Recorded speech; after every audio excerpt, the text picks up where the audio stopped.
Hey guys, Infidel 1258 here. Hope you're doing well. Drop me a comment in the comment section when you're around. I'd love to see who's hanging out today. And if you have questions or comments, let us know. I am joined by Jim the Captain Morgan. How you Hi, doing, buddy? hi. I'm doing pretty well. Good. It's good to be back. Finally, That's right. the gym has come back to the channel. I haven't watched wrestling in like years and years, but recently I've been. We have like a video game store near our house. They actually rent video games. They rent movies, like the last of its kind. And we go there like once or twice a month for my little girl. She likes to rent Switch games. But Mm, every time I go there, I look at their old WWE and even WWF because they have old DVDs hmm and VHS. And I haven't pulled the trigger, but I keep thinking like, man, I should just buy some of these and just have fun with it because I won't know the outcomes. And I do, I absolutely like grew up loving that stuff. We've talked about that before. Yeah.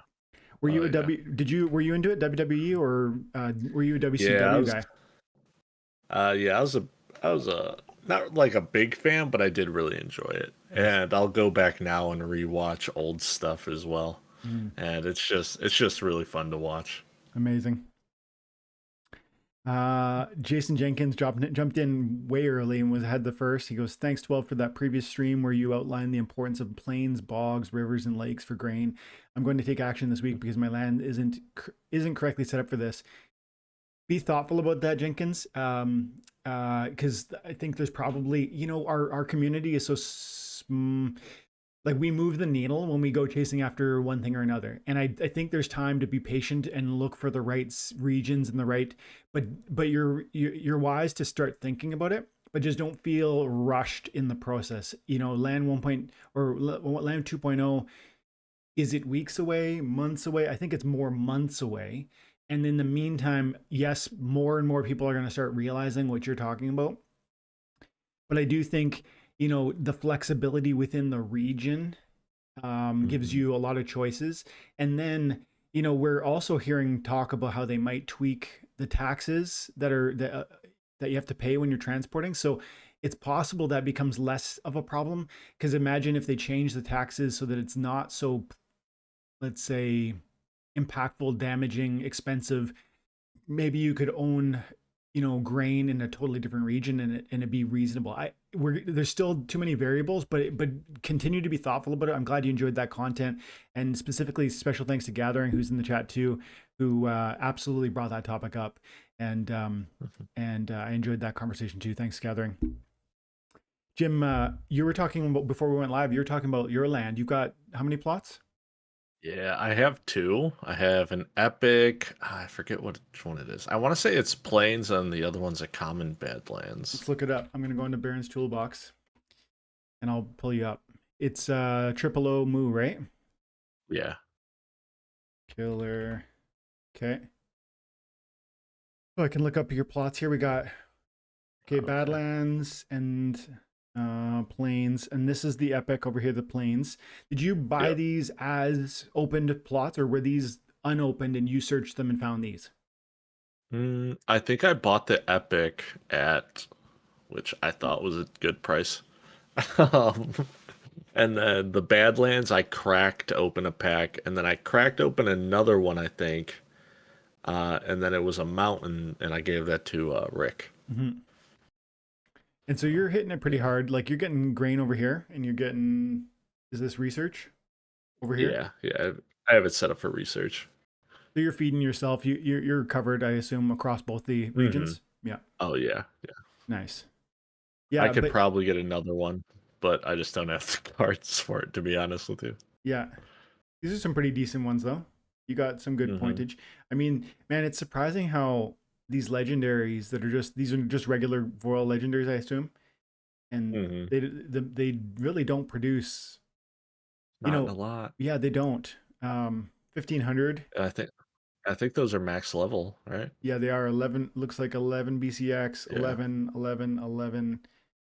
So I mean, these are, Yeah. they're not particularly expensive cards though either. Like I think the Chaos Dragon now hmm is like $1 a BCX or something. Some of these, especially these Chaos cards are, they're prolific, hmm so their price points aren't where we maybe want them to be.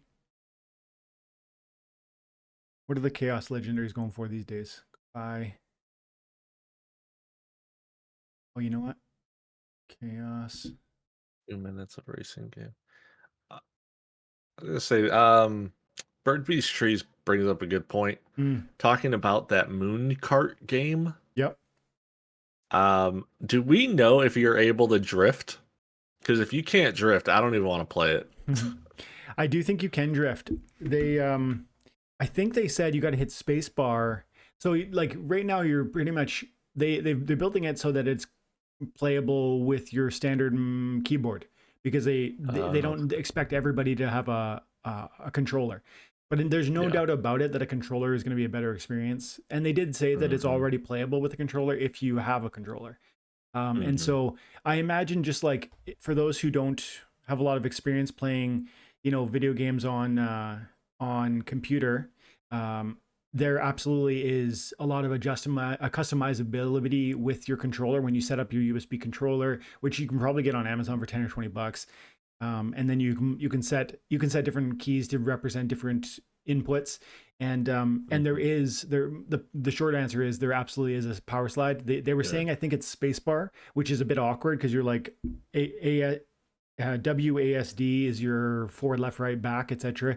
And then Mhm. you're hitting your space bar. I don't know. Maybe it would become easy, but probably it's going to be best to try and figure out the controller situation. And you're right. It'll be because that's absolutely in Yeah. Mario Kart. That's one of those skill moves. If you get that down, you're winning way Yep. more. You get those little boost. I understand if you don't get the boost in this game Hmm. because you have like power ups that you can consistently use, which I absolutely love. Yeah. You know, rather than the just randomly get an ability. What did I get? Hmm. Um, but then it does make it to where when you're in first place, it's really nice because then you do get that boost from the like rocket pack or whatever the heck it's called. Yeah.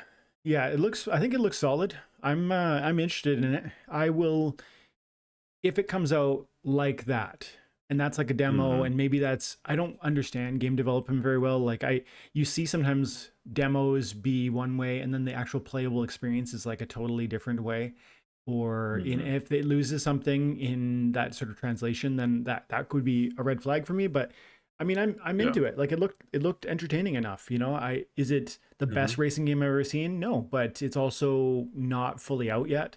And Yeah.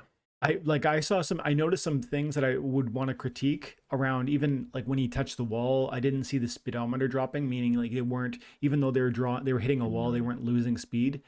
yeah. Stuff like that needs to be fixed, but maybe hopefully that's already in the plans. And you know, and I guess it's more even about, as long as it can be entertaining, challenging, fun, and then you slap on that reward, right? That starts to round Mm-hmm. off some edges, right? Like with Splinterlands, people will sometimes say the quality of the game experience isn't exactly the best, or the graphics are not what we want, or it's a little boring to look at, etc. But then you talk about tokenomics, and it starts to be like, okay, but it's fun and it's okay looking, and and for the opportunity to earn, it rounds off some rough edges, right?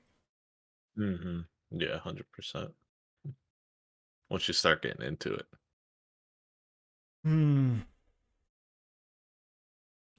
Gathering. Next, I'm working on how to prepare for the new ranked system with no more leagues.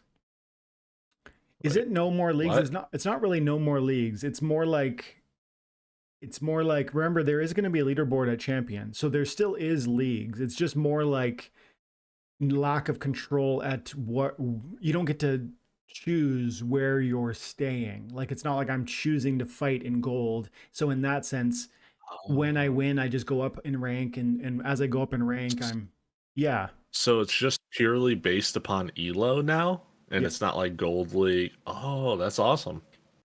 But also yes and no, because they specifically talked about this with respect to tournaments. Like what's the guy's Okay. name who represents a DAO? I forget his name right now, but the he was asking Matt, Uh, do you know? uh, why I can think of his Me face, too. right? Or no, he's I think that's him. I could be wrong. I'm not sure. But anyways, he was talking to Matt on a recent town hall, and he was concerned about this. He goes like, if we're going to change how the rank rating system works, and that there's going to be no more leagues, like what are we going to do about tournaments? Because remember, when you go into an event, you're joining like a Is it bronze is or a, it Dave? no, Dave's not the one I'm thinking of. Um, Oh, like what do I do here? Like if I'm entering a bronze tournament, is this tournament window and sort of management screen like totally need to be rethought of? No, it doesn't. Matt said no. Like you'll still be like quote unquote a bronze or a silver or a gold, but the big change is that you're not going to choose to stay in bronze or silver or gold. It's going to be like when you win, if you ascend, if you get enough RP, you just move on. And that's like, so it's like less of a control it's not exactly no leagues. It's more like less control in where you land within those leagues, and just right. your performance will decide that. Okay. But it is a huge change, and it's going to change. I think it's going to change how people want to curate their card decks. Because I think if you like playing at silver, you can still contrive a situation where you play at silver. It's possible to, if you have too strong of a deck and you win your way into gold, and you say to yourself, oh, I want to stay high in silver because I like who I'm competing against, or whatever reason. Maybe I don't know what that'll look like. There'll be different considerations, and yeah. that'll make you make those decisions, and that might mean you rent out certain cards or you acquire other like lower levels. Or I bet it does have that would be what I would consider an unintended consequence, because I don't think that's what Matt wants. He wants everybody to just do their best, and when they do their best, they'll climb as high as they can, and that reward should be, in his mind, the best possible reward for you. But I bet as I imagine what that would even be, it's really difficult to actually, I think, nail the best possible reward being the highest place you can land. I wonder if that's more complicated than he is maybe admitting. And so I wouldn't be surprised if unintended consequences arose, such as, well, people like Gathering like playing in silver, and they find their, or you know what, actually, After Sound's a good example. He likes to play, I think he plays in gold and modern, but he sometimes makes his way into diamond. If his deck can bring him to diamond, but he doesn't want to be there, how will that change how he holds, which cards he holds, which ones he buys, which one, you know what I mean? That will have some, maybe some impact. Right.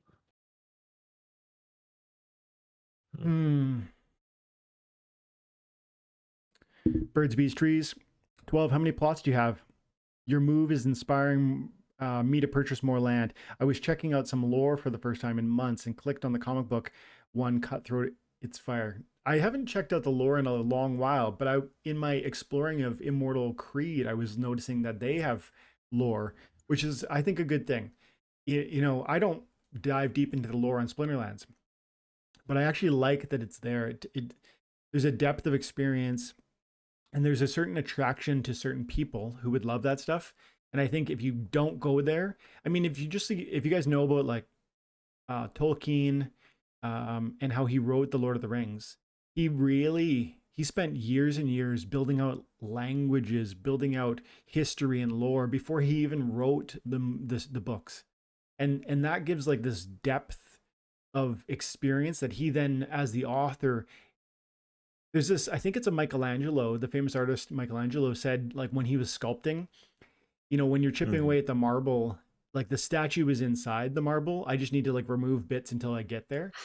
And that's what I think about when I see like Nate and the team like building out the lore experience. They're describing the world, and then some of the world and the pieces just start to fall within those criteria. And that, whether it's, the different character classes or races that exist, and then, okay, these races exist.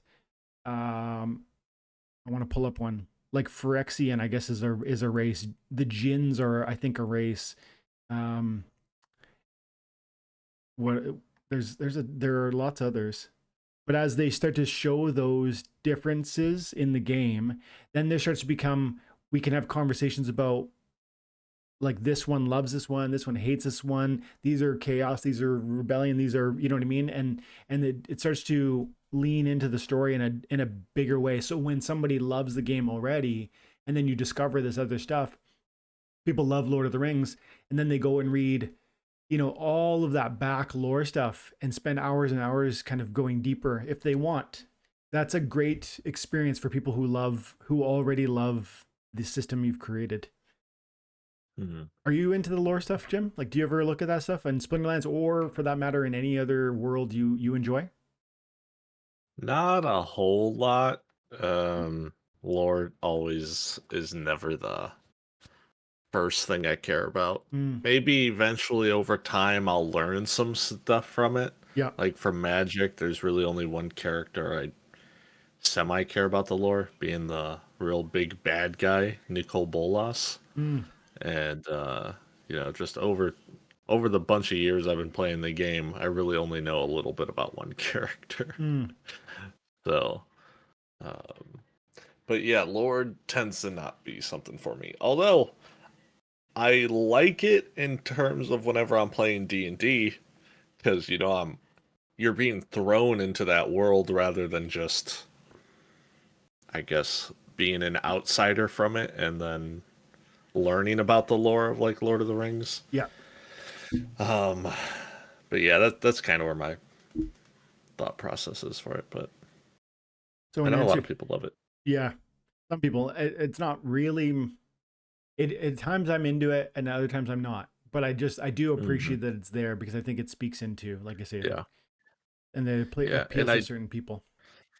I do think it's awesome when I hear how or why people made certain um, choices as to why they took the route that it was that they took Hmm.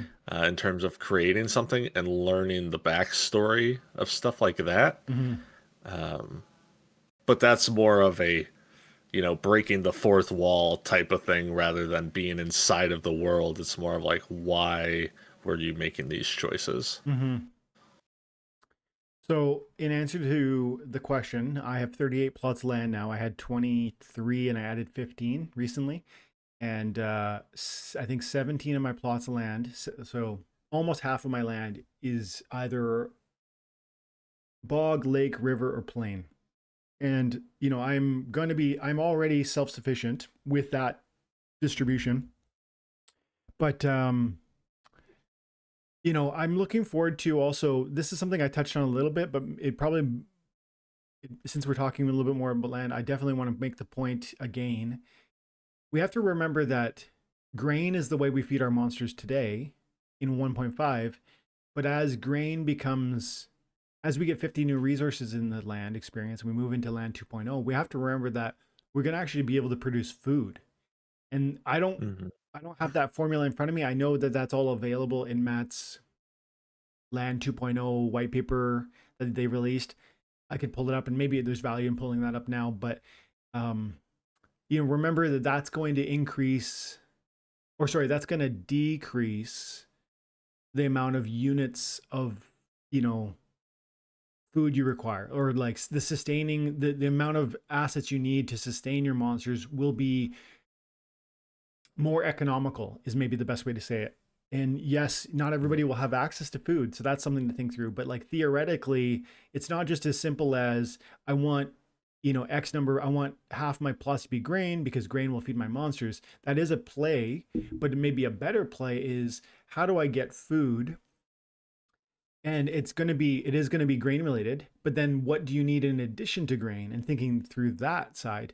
So that's like the next level of the same conversation where, yeah, grain's great, but it's actually going to be more economical for you. You're going to be, if you can manage to produce the food instead of the grain, you'll find probably you need fewer plots to commit to that feeding process. And I think that's the like the following step from the conversation that me and Gathering had the other day. Hmm. I haven't really gone down that road yet, to be honest. But, you know, 38 is where I'm at now. I want more. I actually need to claim on my land. Let's see if we get any totems. And guys, while I'm queuing this up here, thanks for hanging out today. Appreciate you. And I am going live on Friday night, 4 o'clock p.m. Pacific Standard Time till 6 with Bronze Dragon. That's a members only. So if you're interested and you want to support my channel and what I do here, you can check out the members page and get involved at whatever level you want. Come here, me and Bronze Dragon get into a conversation about Splinterlands and about other Web3 games that he knows more about than I do. So that'll be the first time I'm talking to him. Looking forward to that. But yeah, that's Friday tomorrow night. And I'll say one more thing. There's a bunch of other members only content that I leave for them all, and I try to make every week. So check it out if you're interested. The So production. I see someone selling a keep right now for $2,000. I'd love to have a keep. I'd love to have a castle. What's the cheapest castle? 10, 14, 15? The only one on there is 15.5. You can buy a region, or I mean a tract for what, 10, 12,000? Must be 12,000, I bet. I don't know. Let me go look. A track. Oh, I got it. Check it out. I got a totem fragment. Let's go. Yeah, so what is a track? Is that A tract is 100. okay? Oh, and that one you can get for 8.2. 8.2 for a tract. Woo. I'm listening. Yeah. Yeah, 100 and then has a keep. See, the thing about that is for 8.2, you're going to get a keep. And then you're going to, you have, you have 99 other plots that you could trade. I would imagine you could recoup most of that value. Do you know what I mean? Yeah. I don't know though. Like if you say, I don't know the distributions, but if you just roughly guessed, it's like The cheapest lands right now are 33 pretty much. Let's go calculator. These are going to be very rough numbers, but if I imagine 70 of the plots are going to be common, and we times that by, let's say 33, it's probably better than that. You could do better than that maybe, but let's just say 33. Yeah. You're up to 2,300 for the common plots that you could liquidate. And then you're probably going to get 20 rares or 15 rares, 20 rares. 22 rares. 22 rares. So 2,300 so far. If you say 22 rares, and there are, I think, $60 each. So 22 times 60. So, and we're plus 2,350, I think it was. So we're for commons and rares, we're at 3,600. And then your epics, I forget how many 70 plus 22, maybe 10 epics at 100 each. It's probably another 1,000. And then you'll get a few legendaries. And I don't know what legendaries are selling for right now. But I think you're getting into, and it's possible, remember, that you would pull a castle, which is a huge difference. The cheapest legendary right now is 718. Okay, so I think by math-wise, we said 70 commons, 22 rares. That's 92. Oh, no, I think I'm already off. I think I already added too many. Five epics. Okay, so I gotta remove 5. You mean 5 legendaries? Let me double check. See, 70 plus 22. Yeah, roughly. It'd be like 2.5 legendaries. I think I over calculated on my plots, but if we said something like 2,200 on commons in that, and then I think that's plausible in the 60 to 70 plot range, and then I think that's like if you said that's 70 and you said 15 plots are going to be rare, that's 85, and then you go 10 epic, you're up to 95, and then 4 legendary. I do think you probably could muster $5,000 worth of card sales. Probably, and it's possible, remember, you get disproportionate numbers of magicals or occupieds or legendaries. I think you probably buy that tract for 8,200, and I bet you liquidate $5,000 to $7,000 worth of land plots if that was your play in order to get the keep, presumably, but with the chance of a castle. That's actually in the realm of, I would say, I'm not sitting on $8,500, but you know, that feels like the right price to me. In fact, like a good deal to me. Yeah, if you're able to do it, Hmm. do it.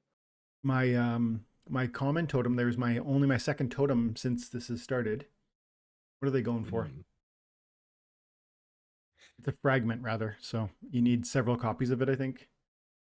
Gathering told me one time how many of each you need in order to make an actual full totem, but I forget. That's $1.60, Isn't it 10? maybe. I do not know. Believe. I have one rare totem and I have or fragment and I have one common totem fragment. Which I haven't even gotten one of those fragments yet. Well, I'm claiming a lot more than you are, pal. But with your luck, you should have 3 gold foil legendaries already. I should. I'm just surprised that I don't, you know? It's not fair. There's something rigged in it, right? Yeah, this game isn't fair, dude. I need more luck. Haha. Gathering dropped the. I didn't see this earlier. NWO for life, absolutely. I New watched. World Order. I enjoyed WCW probably more than WWE for a while. There was a season of life where obviously I was a WWF guy, and then moved into WCW. WCW had Sting in it, right? Yeah, Sting Yeah. I used to really like that guy. and like Evil Hogan. Mm. Oh. Wait, I thought he wasn't NWO? Yeah, he was, but that's part of WCW. Oh, okay. Yeah, that was like a gang or whatever within the New WCW. World Order. There it is. Okay. Nash, Scott Steiner. Razor Ramon. I forget this guy's name. Um, isn't it something Kid? I think he's the guy that did the X, if I'm recalling correctly. Like, Yeah, Generation X yeah. with Triple H and Let's see if I can recognize all these guys. Shawn Michaels. What do I want to say? Shawn Michaels. Is that the Big Show? I Dang, think that's look the at Big that. Show. This is Look at the dude in the bottom Guerrero. left. This is Eddie Guerrero, and this is the guy who owned the WCW, or at least he was the face of it. I don't know if he owned it. I recognize this guy, but I don't know his name. Wait, that's Eddie Guerrero. That's not Eddie Guerrero. I think so. Eddie Guerrero. Maybe I'm wrong. No, you're right. I'm wrong. Hang on. Let's look at the lats. Let's look at. No, you're right. It's not. Yeah, that's not. What's that guy's name? I used to play this guy in WCW for N64. I used to play him all the time. WCW N64. Yeah, this one. Or actually, I don't know which one it was. But this was I think it was World Tour. Such a good game. Back in the day, we'd play this all the time. I remember that game. Goldberg was my favorite too. Yeah, he was great. Rick Rude. Rick Rude. I thought it might have been Rick something. And then that other guy's name was X-Pac. X-Pac, or yeah. Styx, I guess. And I think he was one of the people that did the X over the groin, if I recall correctly. Yeah, the suck it. Yeah. Yeah, it was him, Triple H, and Shawn Michaels in Generation X. Hardy Stonefish, thanks for coming by. Great time to level up Chaos Legion legendaries, absolutely. I keep thinking about gold foils. Like they might that train might leave the station before I board, but I really believe that there's gonna, especially the gold foils, there's gonna come a time where that's gonna be such a no-brainer, those prices. If I show quickly, the legendaries, like $46 for some pretty strong cards. Okay, so what's a good one? Okay, Quicks. This is an amazing card. $50 for an amazing summoner, gold foiled. And because it's a summoner, you play it more often than any individual monster, which means you get that % bonus to your earnings. And I would argue this to me is an amazing card. Now I know it's it's Chaos Legion, so it's going to be rotating out from the modern perspective in like the relatively near future. But I would say, it's strong, man. It's strong and it's a long hold. It's a great hold. Yeah. So I don't think these prices last. I think this is more prone to multiplication than some of the regular foils because of the number, right? There's so many of these. Not to say I wouldn't also want you know, I get why somebody would want to come in here and look at this. Like you're talking $55 for a max legendary summoner. That's and this is a Oh, good card. dude, dude, do you see the price of Waka? No, let's have a peek at it. Is it spiking?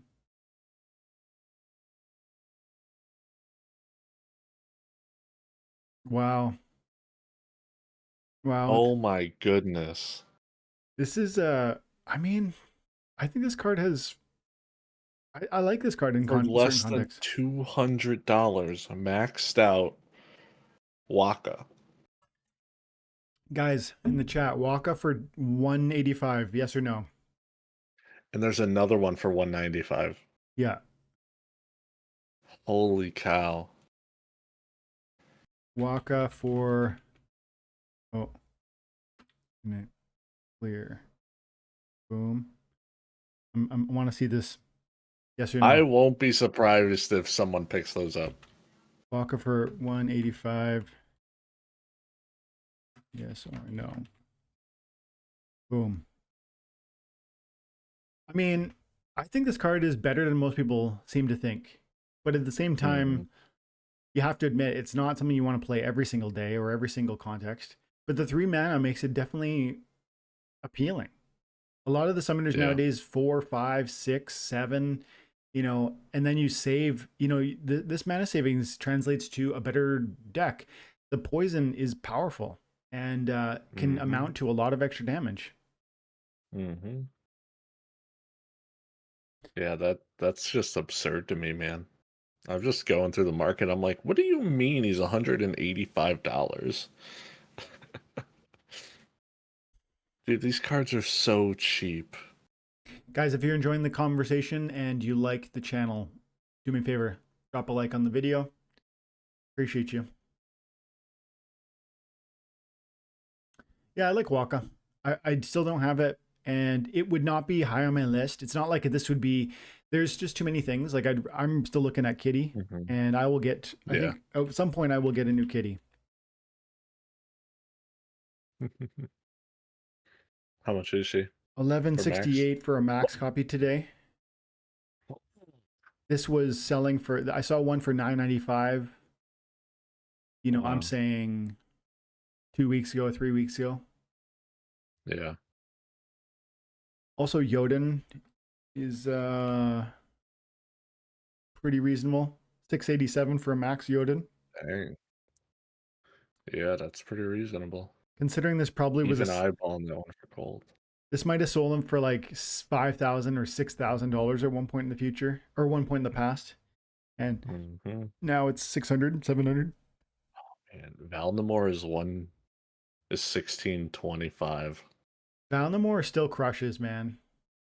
I know. I've been literally saying it for years. And this BCX2 helps that for sure. You know, it's 27.75 as opposed to what was the Kitty? I bet it's way, way, way more. Let's find out. Yeah, Kitty's almost Dude, double. I love that people gave me so much flack for saying Valnamore over Kitty. Yeah. We just like giving you flack though. That's the reality. They don't like to hear the truth. You rattle cages with all your thoughts and opinions, Jim.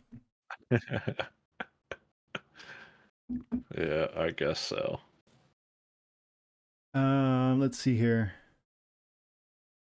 Birds, Bees, Trees. Did you see Aggie's 2 minutes of cool racing game on Twitter? Yeah, I did. I thought it looked. Again, I think it looks good. I think there's a strong reason to believe that that'll draw some player base. I think it looks fun. It looks fine. Does it look amazing? No.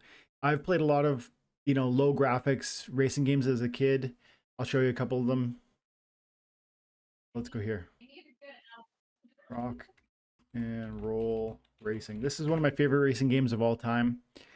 And the graphics are whatever. Like, this is not particularly astonishing graphics, but it's exactly, you know, it's all you need. You know what's going on. You know who you are. You get the map is simple, but, you know, challenging. There's real thoughtfulness that goes into how I get around the map. And very similarly, it has, you can attack your enemies, you can shoot lasers or missiles or whatever the case may be. It was an amazing game for the Super Nintendo. Another one I really loved, of course, everyone knows Mario Kart. And I don't Mhm. know which Mario Kart you guys, Jim, did you grow up playing Mario Kart? I didn't. I honestly didn't even start playing it until later on. I'd say around high school. So what Mario Kart did you touch like when you got into it? I dabbled with Double Dash, So that's which that one was a lot of fun to me. That was was on GameCube. GameCube. Okay. Yeah, that's the thing. Like Yeah, this is a franchise where you everybody in the chat Double Dash. who knows racing games will know a different one. Like I came in with Super Nintendo, and that's how I really remember it. And Mhm. it's an amazing game to this day. The SNES Yeah, version. Double Dash. You can see that they have like two people on one cart. Yeah, So one person would be driving, and then like your friend who's also playing with you, they would be on the back taking care of all the items cool, and helping you with drifting, I think, as well. cool. It was a really cool idea. Yeah, that's fun. I never played that one. Hmm. It Uh, was a cool game. but it doesn't need to be astonishing graphics for it to be really entertaining, does it? We have to start with that conversation because it's like a lot of times people look at Web3 and they're like, it doesn't look AAA. So what? Who gives, like most people don't care about graphics. They want good gameplay. And I do think Hmm. we have, I do think that the 2 minute clip as well as what we've seen elsewhere from the town hall with Aggie talking about moon carts. The graphics are a little underwhelming, and the gameplay looks a little underwhelming. There's different ways it can improve, but again, it's exciting enough that I'm paying attention, and I think it makes sense to pay attention to it. Hmm.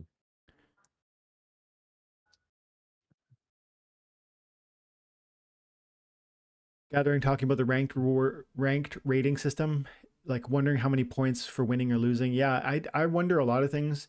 Also, are there going to be multipliers across, what's the word, across, like as you get win streaks? Because I think one of the things about the reward system is that just the more you play, you put together a few win streaks and you climb rating more easily. And then how do we set back at like everything about it needs to be fully thought through again and re-explained, because all of the things could change. Everything we understand from the rank system might be different. It's a big deal. Let's see what happened with this poll here. Looks like we got a bit of a definitive answer here, but why end this puppy? They said no. 78% no. Well, you guys are no fun. I think that poison is, I mean, you know what? Immunity has really stolen the show recently, like especially with a new promo card, Mm, Grim Barden Smith. Immunity yeah, is as much in immunity is more a factor in the game than it probably ever has been. yeah. So your poison is not going to do squat, but what can you get for 150 bucks, 180 bucks? What summoners, and there are some good ones actually. It's not like the answer is nothing, but they're like, even that Quicks was $52. You could get 3 Quixes regular foil instead of that one. But then again, from an investment standpoint, Waka is far more rare than the Quicks. Waka, you've got 5,500, or you got 500 copies, because remember they're all max. So 500 Hmm. copies versus Quicks,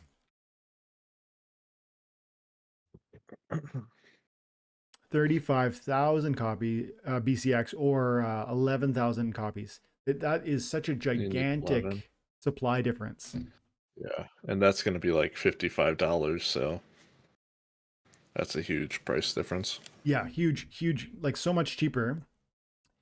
The question Hmm. is, with something like Waka, it's less about whether or not it's in itself overpowered and whether or not it is a nice alternative to your deck. Because Hmm. often with Splinterlands, and you know this too, Jim, like often it's not about having maybe the best card. It's about having a multitude of options so that in any Hmm. particular context, you can pull on different things and show different looks and come at your opponent from different angles. If you've only got, True. for instance, Lux Vega, and that's what you do, it gets pretty obvious sometimes when I look at my opponent and I see they've used Lux 4 to 5 times, and they almost always use. What I almost always see is like a Lux with like a speed play within the blue team. They'll use like a sneak play with the blue team, and you can counterplay in those contexts. Whereas if you've got a multitude of options and maybe $50 on a summoner allows you to put $100 somewhere else, so I get it. But then if you don't have if you don't have like a Waka or insert card name here, like and your opponent does that option can sometimes be bring out the win. Yeah, I don't think I like you talking about looks like that, and I think you're just jealous. That's all I hear is jealousy right now. There's probably a little jealousy in there. Yeah. He's like, oh yeah, I could definitely counter this easily. I wish I had a Lux. Cheap chaos summoners. We This got is this is probably a fact. Grab those cheap chaos legion summoners now, boys and girls, and gold hmm foils too. Is it 6 months away or is it 6 years away for the significant price increase? If you had to guess on cards within Splinterlands, which would you say, Jim?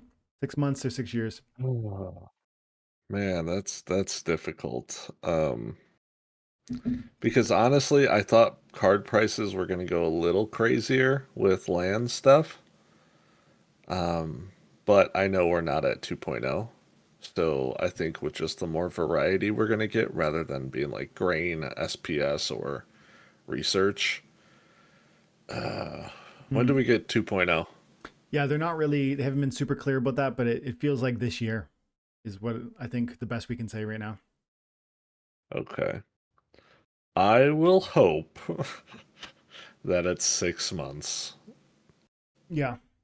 I think six But years seems like unreasonable to me. Now, I don't know if I know, like, I don't know if I walk in a high degree of confidence that the card values will spike within 6 months. But mhm, if I had to weigh between those two choices, I'm definitely going 6 months. If I had to bet, like if it's like you have to choose one of these and it's one or the yeah, other, to me, it's far closer to 6 months than it is 6 years away, um, yeah. for a lot of reasons. Because how much longer do we have for SPS to be, was it 3 years remaining for like the 5 years? I often wonder this, and I don't actually have the answer in front of me. Um, SPS One? white paper Splinterlands. Um, I think SPS. Maybe I can quickly find it. Because it was 1 year of the airdrop, and then they said it was 5 years after the airdrop. Mm-hmm. It's closer than I think. Like I think we just passed the halfway mark. You know what we did? Or we're just about to pass the halfway mark. I remember because After Sound recently did a video talking about SPS halving or whatever, and he was making the point that like we were about to or we just did pass that window. So whatever it is, it's like if it was 5 years, then I guess there's 2.5 years left. If it was six, then there's 3 years left. We're in that window now. Mm-hmm. Nightmare packs. It's I just as we before we went live, you were talking Hello. about your nightmare pack play. Are you Oh yeah. How many are you up to now? Nightmare packs. I have almost, let me double check. I'm almost at 1100. Nice. I bet there's no one in the chat that has more than 1,100 nightmare packs. I'm in the top 60 of leaderboard for them. Nightmare whale over here. Yeah, You kind know, of a big deal. I kind of in my circles, I'm kind of a big deal. Um, I do think we said this before we went live, and I'd love to hear what the hmm chat thinks.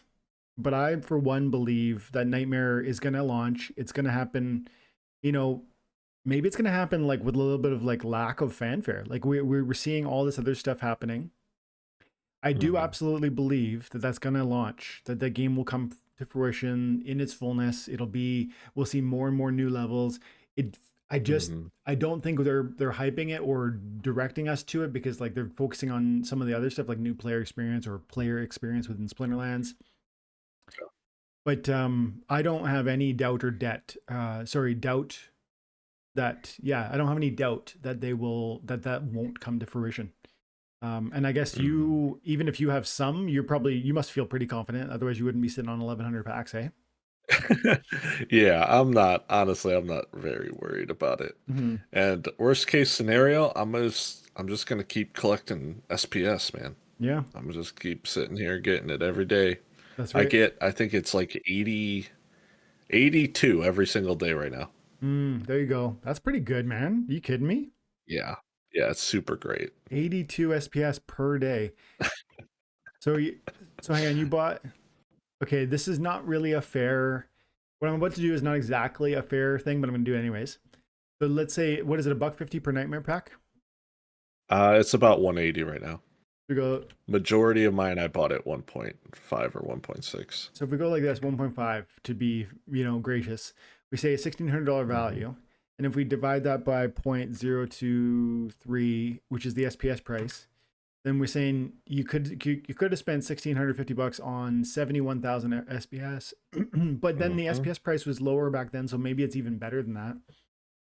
But Hmm. but then Depending again, on when I bought it, yeah. yeah, depending, it could have been a worse SPS, like higher, or it could have been a Yeah. lower SPS, which would have been theoretically better. But Hmm. thousands and thousands. If we just say 70,000 SPS is what you theoretically, at least today, could have if you were to trade them Yes. today.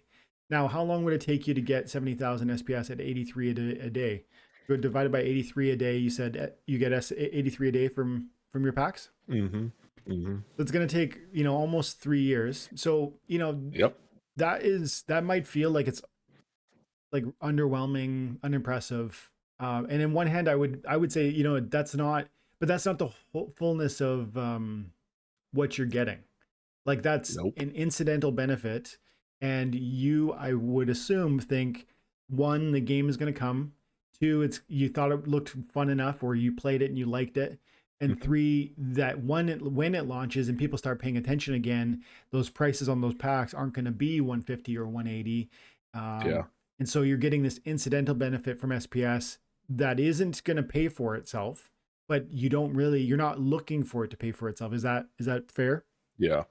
Yeah. I'm not really looking just as in terms of a pure ROI from it. It's also a growth asset for me. That's right. So there's there's less than 400,000 of these packs in total, Mm-hmm. right? So a bunch are on the marketplace, a bunch are just being held by people.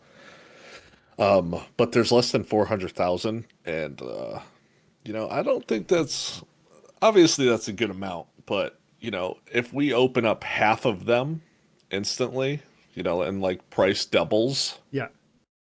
am I I'll be happy with that. How many Even nightmare if I packs were get there? 50%. What's up? How many nightmare packs were there? Like sold or whatever? 300 and like 86,000. Okay. Let me double check. I have it right here. Oh, 379.5 thousand. Vilson wants to know if you are back in the game. Oh, I haven't left. Yeah. And Steve brought this up last night. He was like, "Oh, I thought you," or he's like, "I. It's good to see that you're still around, and I hope." Heard that it wasn't in the game anymore because I sold stuff. I'm like, I'm still stupidly invested into this game. I'm not going anywhere. I Yeah. wouldn't be selling at like a low and Yeah. just missing out on a bunch of money, Yeah. especially when I knew that it was going to be a 5, 6 year plan. I'm gonna be here for that ride. Mm-hmm. It's like once there's no more SPS being produced, you guys know what happens to SPS, right? Mm-hmm. Any Absolutely. idea? Yep. Yep. It's Things going are to $5. onward and upward. I do. That's a great conversation. I agree with you. But I also would add like a caveat around, usually what I've seen when tokens are created is there Mm-hmm. is there's a general decline in price point per token, subject to the ebbs and flows of the market. You're going to see spikes, you're going to see bull market moments, but there'll be a general decline in the price point until full Mm-hmm. issuance. And then at full issuance, some people will expect that as soon as SPS is no longer being released, that there'll be an immediate price pump. And I bet you that that will be the narrative. Like 1 year out, Mm-hmm. you will hear that narrative. Once SPS is no longer being printed, that's when it'll moon. That'll be like really, you'll see a lot of, I bet, clickbaity sort of comments around that. My experience with Mm-hmm. crypto is more like, and we've seen it gathering. He was on the channel recently talking about grain, and his theory around what's going to happen with the grain market is what I would say is going to happen with SPS if in that window of time. I do think we see big price gains between here and there. That's, there'll be big price spikes that will be part of bull market moments. But I think generally you see a decline until the full issuance, and toward the full issuance, I bet we actually see like an uptick in price toward the end of it because people are expecting it to moon once it's no longer on being minted. But usually that's a buy the rumor, sell the news situation. And then what Mm-hmm. happens, generally speaking, again, this is not, I can't prescribe this for Splinterlands for SPS, but I do bet this is where my head is at. That after it's no longer being minted, there's actually going to be a window of time where it will either sit stagnant or decline more because there's a lot of people who are going to go in thinking as soon as it's no longer issued, it's going to 10x, 20x. But really, you have to remember that the whole time in that moment, there's a lot of people that have acquired a bag that they either got through APR staking or they got through, liquidity pools or whatever the case may be. And the coffers are quite full. That's the thing. Like it's like the grain situation. When they stop issuing grain on every plot of land in land 1.5, is grain price going to spike immediately? Well, no, because grain is actually going to be everybody's got what they need. Flooding the market. Yeah, they've filled their bags for that season. But then Mm-hmm. some of those are weak hands and they will sell into that moment and think, "Oh, it didn't 10x and I'm going to sell into that moment." And then real long-term SPS holders or real long-term grain holders, same conversation, are going to acquire in that price decline and just become, those are the strong hands that hold, and then you'll see this real gradual and intentional, I think, uptick in a Mm-hmm. permanent price floor for SPS. That might be another, outworking of a multi-year plan, beyond that moment. But I think there's like necessarily, if we're here for 10 years, 20 years, SPS doesn't, I don't think we have to rely on price spikes forever. I think we will get to a place where the floor just grows and grows and grows because we're deleting SPS, not minting new Mm-hmm. ones, and the weekends have by that point already sold. So I think $5 is like a real plausible number. But to me, that's probably like 10 years away. And I bet, in the meantime, we'll see really enjoyable local highs that'll be fun, but those will last for short windows. And then they'll, that's my theory. If somebody in the chat sees it some other way, I'd love to read your chat on that. Or if Jim, if you see something in that you don't agree with, I'd love to hear it. Yeah, no, I think it's pretty spot on. Especially if we don't have any way to really I guess consume the SPS and it's just over the course of the time to be utilizing DEC Hmm. that we're going to need. Hmm. It's not going to be a forever price jump, right? Yeah. It's going to drop because people are going to be like, "Oh, well, I'm sitting on a bunch of it. Let me get rid of it." Yeah. And there will most likely be a point where it, like you're saying, skyrockets and then jumps down. I hate those moments so much. Give me that continuous growth Hmm. of a coin. Hmm. And that's really what it is I'm waiting for and looking for with SPS. Yeah, and I mean, it's taken a decade for Bitcoin to start to show that like long-term trend. And some might say, well, it's not even showing that trend yet because we're still at 45 today and we were at 60 something. So, there are naysayers who will say that, even Bitcoin is not at that place. But I would argue when people say that, like, zoom out, when in doubt, zoom out. And I think across multiple years, we're going to see this. And I do think even with Bitcoin, you're going to start to see more and more and more in the next 10 years that it's no Mm. longer 300x up in a year. And, when it goes bad, like down 100x, or 95, lose 95% of its value or something like this, more and more you're going to see increased stability because there'll be more and more money within the marketplace, and that just like creates that stability. And I think the same will be true on a smaller scale for SPS. um, the question to me, like I've said so many times, is just if Splinterlands is fun and rewarding, that's revolutionary. If the team has a good vision, and I think they're actually aiming at and they're going to land there, that gives me the confidence to just to acquire or to be patient in it.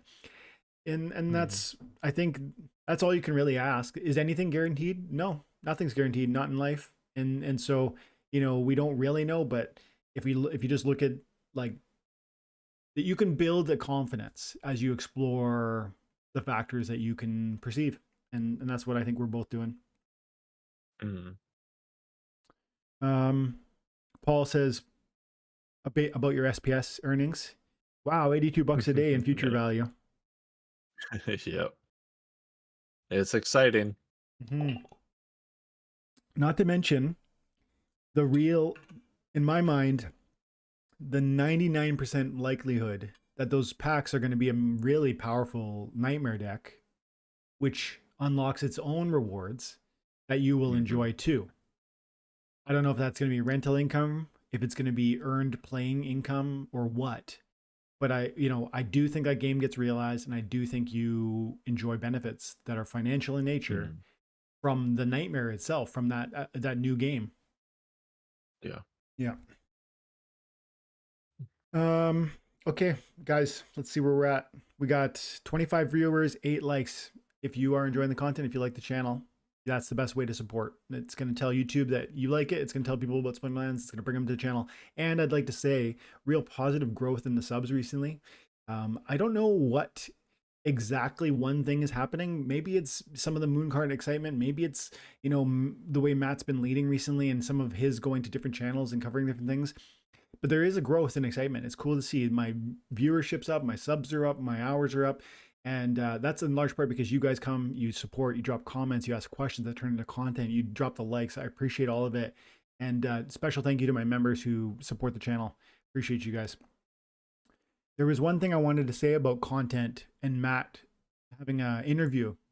I don't know if you saw that one, Jim. We talked it briefly about it. Let's see, Matt. No, let's go Yaba Matt. It Yaba has been a while since I've watched one of those. Wolf interview. There was an interview. I was hoping to find it quickly. I don't see it here. Without just scrolling through YouTube, I won't maybe be able to find it quite easily. But there was an interview that Matt did on a different channel. The guy had about 88,000 subs, 85 maybe. Mm. And I noticed that something Wolf was his name. And it was a great interview, 30-minute conversation between this guy who really doesn't know Splinterlands and Matt. And Okay. I thought Matt did an amazing job of explaining the game, and he actually gave me some language and some some language around how I would like to describe the Splinterlands experience better. Like he talked about, instead of calling it like an auto brawler, he really accentuated the card selection process, and then said, like, and it's an auto brawler, which is important, man. It's an important distinction because Mhm. there really is a thoughtfulness in the team creation, like, choosing the tank right, not putting it in the right position, understanding the synergies between the abilities across the different monsters, recognizing the rule set. He focused on that too. He talked about how we're different than other places because we bring in rule sets, and that makes every battle different. And it's not just, it can't just be I've got the best cards, so therefore I necessarily win. And Mhm. I thought he did a bang up job. Um, If somebody in the chat knows the video or the content creator's name, I'd love to give a shout out because yeah, I thought it was a great interview, and I bring it up in this context because I think there's new attention being paid to our game. I think more people are paying attention now, and I think it's been growing, and I think that's justifiable for a lot of reasons.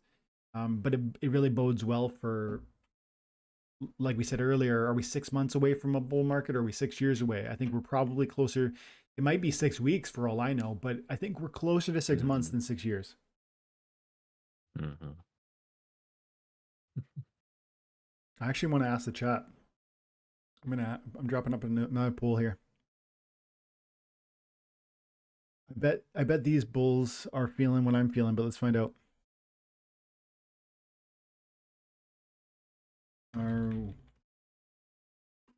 When will the next Splinterlands market top out? 6 months. You know, every now and again, I want to buy more cards in the game and be like, oh, I could set up a bot to run it, or I could also play it. And I'm just like, but if I sell those cards, I can get more nightmare packs. Yeah. You know, It it's sounds not like, a, it's, or just get more SPS. It's not a good thing. where you at Where my SPS wise? mindset is. 210. That's good, man. You're higher. You got more than me. Oh man. Yeah, but you got more cards. That's true. I got a lot more cards. I got about $30,000 in cards right now, and that's like the low. I think you're gonna add a zero to those price points. You know, that's what I'm thinking. This SPS, I just staked 70,000 SPS. I had it liquid, and I was waiting for like a price target that I would move some of it out at. But Yeah. with the moon cart airdrop coming, I want to be fully staked up. I don't fully understand how many SPS. Like, is it going to be one SPS equals one colony token? I don't know, but Yeah, I have no clue. I want to have the biggest SPS stake I can in anticipation of that. Sure. That's a good point. I'm also sitting on that drip token as well still, Oh which yeah. is just like not a Splinterlands, but a Hive gaming ETF essentially. And it's going pretty decently well every day. I'm still getting like $3, man. Cool. Attaboy. Every day. It's just like the dividends I'm making from this stuff is just ridiculous, and I love it. Yeah. Keep bringing it in. I'm doing a couple things like that right now. I'm staking. Here, I'll tell you guys. I'm staking some, or I'm sharing some of my Hive power, delegating my Hive power, and I'm earning Zing through it. So, and this came to me from like a go home, a role-playing adventure game for both casual and competitive players. The game offers many creative creatures to catch and train, with healers to keep them alive and strong, while at the same time allowing you to master your own chosen professions to craft, find, and collect the perfect items with true ownership. So an NFT based, you know, I think you get the inspiration there. Is this Pokemon? Pretty much, right? NFT. I mean, Pal World. That's right, Pal World. Yeah. Pal World is like taking the world by storm, hey? Oh my goodness, dude. Everyone's either in love with it or hates it. There's no in between. Yeah. Or you just don't know what it is, you know? So I'm earning a little of this, the Zing token, just by staking, sharing my Hive power delegation with them. And it's just extra Hive power that I've got. If you guys don't understand what that all means, when you have a Hive account, which is the Splinterlands account name, it is a Hive wallet.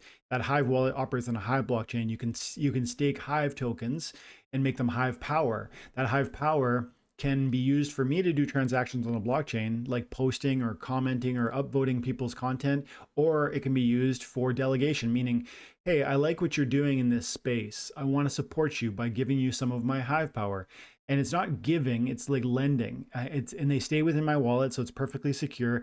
But I share with them that token, and it enables them to transact and operate within the blockchain in a new way. Or maybe they can comment on people's posts using my Hive power, or maybe they can upvote people's posts, etc. It gives them more authority and power, and it's one of the ways I can use my own power within that space. And as a result, they are sharing right now Zing token with people who are participating in that. And so this will be a token for their game. I don't know the tokenomics, but I'm interested in this game. You know, that brief description was enough for me to, and a friend in this space saying, "Hey, this is what I'm doing." I was like, "Okay, yeah, I could throw a little HP at that." But you said, just I brought it up because you were talking about the $3 a day. One other thing I'm doing too, in addition to this, is I'm trying more and more to raise up my Hive dollar. Let's see, Hive blog. Oops.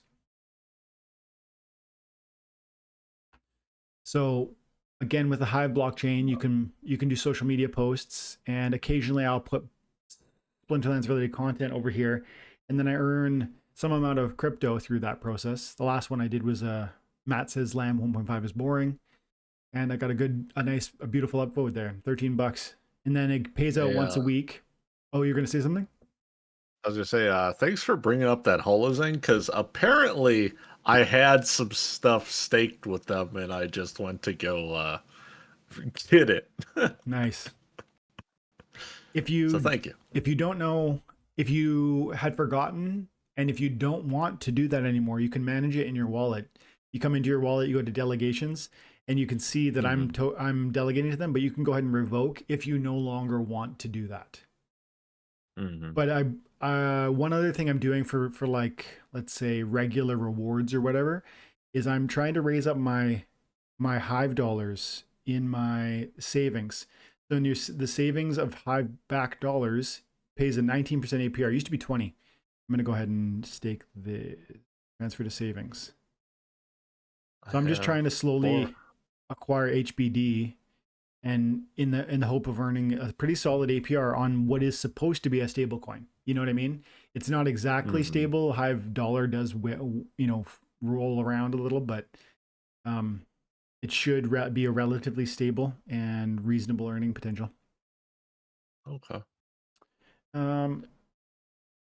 I'd love to see some comments in the chat or questions if you guys have anything on your mind, or Jim, if there's something on your mind too, pal. Like, I'm happy to go whatever direction you're thinking. Well, I think it's funny I brought up drip, and if you look in your chat, Hive drip is here. Okay. So Nice. I don't know what else I can do to make this coin great. Hook me up. All right, let me know. Hit me up. It also pays out SPS rewards, so it makes sense to keep under Splinterlands. Interesting. You told me about this one time before. I'll have to look into it more. There's a lot of good comments in here, actually. We'll get to some in a second here. Boom, boom, boom, boom. I want to end this. I want to end our recent poll here. Let's see where we're at. So when will the next Splinterlands bull market top out? 6 months from now or 6 years from now? I see answers fluctuating, but we're getting a solid response. We got nine votes, but we are pretty definitive. 10 votes. We're at 11 votes, and we're at 70. I'm gonna call her. That's been 7 minutes now. Looks like 73% of you guys figure that it's gonna be sooner than later. All right, and chat has never been wrong ever. So I guess, guys, get your money ready. That's right. I mean, get your assets ready to sell in 6 months. That's right. NFO Guides, good to see you. We were featuring the Baron's Toolbox earlier, pal. Thanks for popping by. Veneth. Oh, great. I'm gonna have a chat with Veneth soon, I think. He's got some connection and information on Splinterforge, so we'll be trying to arrange something in the near future. Liberty Guy. I have no desire to purchase a card based on on a has-been rapper that has never promoted Splinterlands. Yeah. Yeah, no, okay. Two things. Do you only buy assets because you like the NFT? Or do you buy assets because you like the utility? And sometimes it's both, but it doesn't have to be Or both. or do you buy the asset because you like the money? Yeah. The earning potential, you mean? Yeah, true. Yeah. I was kind of just rhyming off of with everything else you said, Oh, so it yeah. was like the money, There you go. the utility, you Yeah. know. Like that. Anywho, I'll see myself out. Have a good night. So, but yeah, I mean, it was a weird partnership, wasn't it?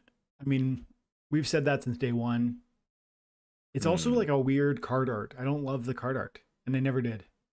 Um, but that's beside the point.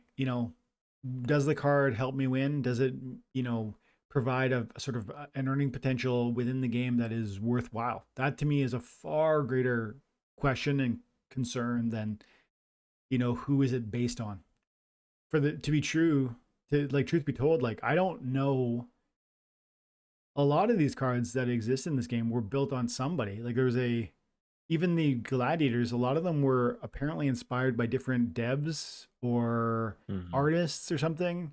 I remember hearing that one time from Nate. Who knows who they are? Frankly, I don't even care.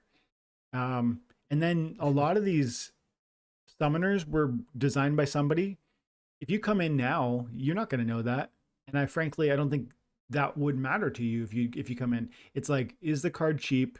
Does it help me win? I think, not to say your question is, invalid or even off base. Like that's also part of it. It is great, like we talked about lore earlier. It's cool, and it's actually better if there's a usefulness, a utility, a function that I want, and there's a good value in that conversation, and simultaneously also there's an interesting lore or art design or real world connection. That would be a nice combination of the two worlds if you could get it.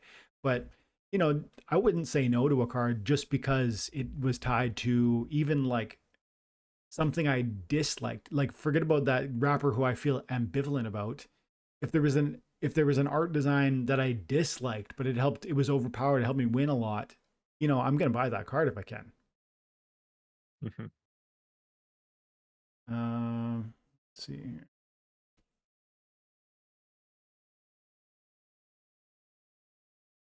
Powis, thanks for coming by. Appreciate you. Bronze Dragon talking about the card burning event. I'm excited to see how that works because of the nature of how Matt's been calling for the DAO to speak into that and to support that. It's like an event Mm. that the Steam Monsters company wants to run, but they want the DAO to support it and to almost commission it like we did with the what did we do? Oh, remember how Rebellion Set was in a sense commissioned? We drew a deal up. We paid X amount of value from the DAO. That money was paid to Speed Monsters, the company. It was their revenue to do what they want with it. It created more sustainability, more runway through the company. It also put some of our assets to work. Plus, there was a percentage return possibility with the Rebellion Pack sales, and that's been way better than we could have imagined. Like we I think we gave 250, if I remember, we gave a quarter mil to the company. It might have been less, 100 mil, 100,000 dollars or $250,000 was given to Steam Monsters the company to commission the Rebellion set, and then we got a certain proportion of every pack sale that's ending up back, and it's more than paid for itself already. So Mhm. I like that approach to this. That's more of the decentralized, you know, operation of this amazing game. And so that if that card burning event can be tied in that way too somehow, and we can use thoughtfully and creatively use the resources that are in the DAO, I think that makes a lot of sense. Plus, it helps the team have that runway because we don't. If we keep coming to them and expecting X, Y, and Z, and just do it for free and we'll pay you later, that's not a sustainable business model. And we've seen them get into trouble with sort of finances when they've continued to do that. Whereas you know, if we can do this quid pro quo where it's like we fund you, you commit, we commission it, you make it happen, it's a success, we put money in your pocket, then there's this ongoing revenue stream for both of us in some situations. The card burning is going to be a little different, but you can imagine how the card burning represents a financial opportunity to invested players, because it deletes a large number of cards, which ultimately drive the scarcity to a better place and therefore pricing to a better place. And so, yeah, I like thinking that through, and I expect there will be a partnership in that. Maybe they will, Bronze Dragon. See this question, Jim? He goes, I find it interesting that they didn't shift the tower defense game to be under the arcade colony. Maybe they will. Remember that things can be retroactively brought into the arcade colony. That's the beauty of how it can appeal to Web 2.0. And actually, guys, Bronze Dragon has covered, at least spoken to, the power of arcade colony in a cool way. I like how you say, you know, it's a service that they're selling. Like, it's this service, this ongoing income for the Steam Monsters company, the arcade colony entity, the Invenium, is going to enable others who need that help and that support to come to them and find that way into Web3. So there's this, but that service is a path for ongoing revenue. And so it's the case that Web 2 can take advantage of that tomorrow or the next day. And same with existing, games such as Nightmare. Like, maybe it needs to get roped in, because why would they want to do that? Well, maybe there is logical steps in that. Maybe there's some sort of connection or some offering or some, a greater connection. And even like, maybe you can imagine if Arcade Colony gets to a place where it's driving viewership and clicks, you'd want to be there simply because it is driving its own viewership. And so I don't know if we're not going to be there at onset when it launches, when Mooncarts is out. It's not going to be overnight this, I don't think this a surprising success, but it might get to a place where other games that don't need to be are brought in. And remember, there was different tiers of involvement. Like, you can have them design your whole thing, or you can have them link and speak about your project. Richard, and Drip doesn't like the tower defense. Let's read that. Tower defense was a huge disappointment. I don't think they wanted I don't think they wanted that disappointment tied to Arcade Colony's first game. Mooncarts looks cool. I hope they can integrate into Web3. Yeah. That makes some sense to me, because even though we are hopeful about I'm hopeful about Nightmare and what it could be, the tower defense. Yeah. It didn't launch the way it was supposed to. It's been prolonged. There's no more conversation really around it. All of that leads to a place of, do you want that to be your first move? Probably not. There it is. Drew Wolfer for the Yaba Matt interview. Great interview, guys. Thanks, Wibble.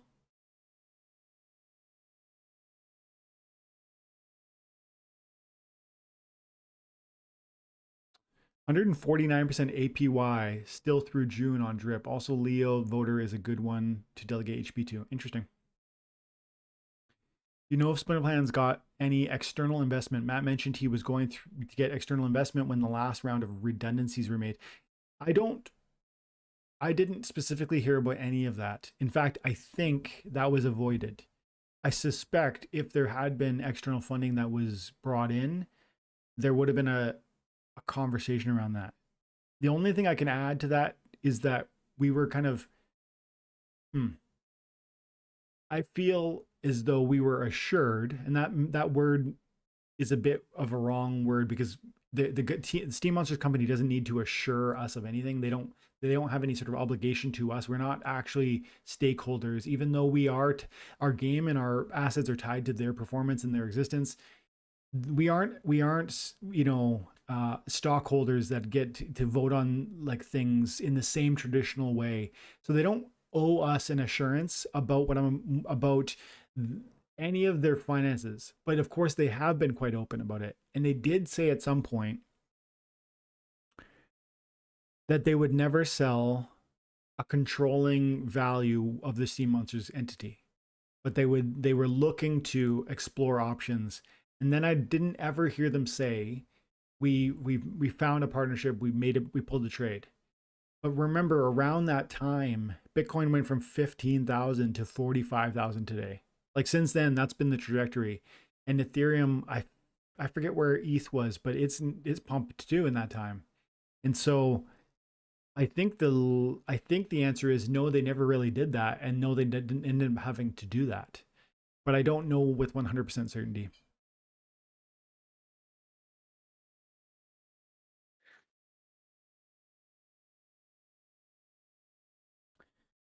Okay.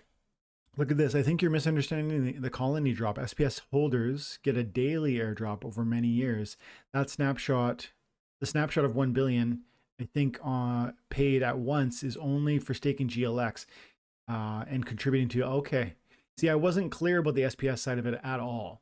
I knew they were taking a snapshot with the GLX, and I have GLX staked as well. Jim, I heard from someone that it was going to be like 20 years or something like that for SPS holders.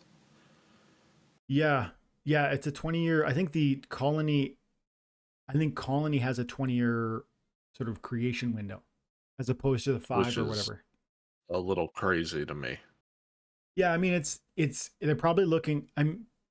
Aggie spoke to this in one of the GLX town halls recently when they had the Mooncarts team on. They said something like, he thought through those numbers himself, and I guess he probably looked at SPS and said, "Wow, we're already almost done the SPS, creation."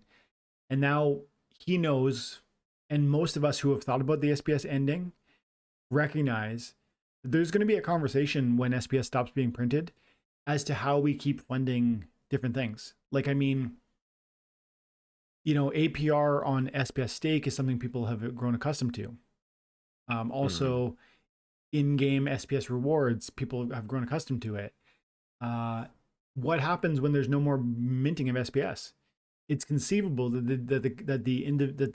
our DAO, the community, will vote to see that more SPS is minted beyond its current end date. And I think Aggie was thinking with Mooncart and with Colony and and all that stuff, it makes more sense to just give you a longer window because 5 years flies by. You think it's not going to move that quick, and then it does. What are you doing GLX wise? What's your situation over there? I haven't touched it. Everything I'm getting is just from what I have from SPS, and then what's that other? Oh yeah, from whatever the staking amount is daily. Hmm. I was actually just looking at my stuff over there, but what is it called again? What's it under? Genesis. Yeah, Genesis League Sports. Yeah. Yeah, just taking a peek. And part of me wants to know like what's going on with the validator nodes there. Yeah.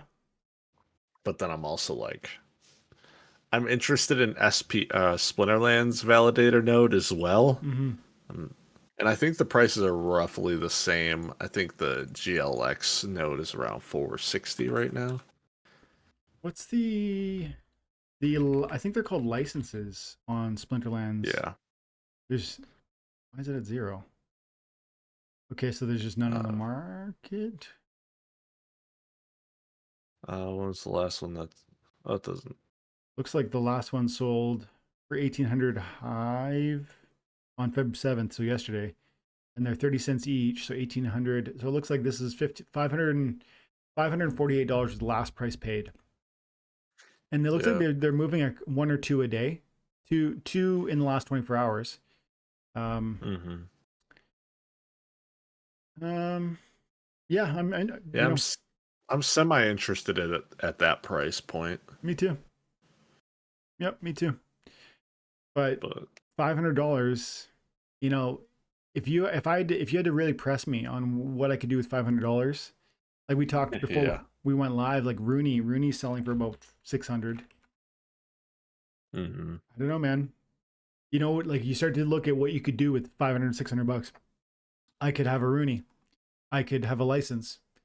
I could, you know, buy a strong Chaos Legion deck. I could, I could buy 125 Rebellion packs. And Rebellion packs have, first of all, a huge impact, but also great revenue from a rental market if that's what you want to look at. Um, Mm-hmm. Nightmare packs with the SPS earnings. SPS itself. See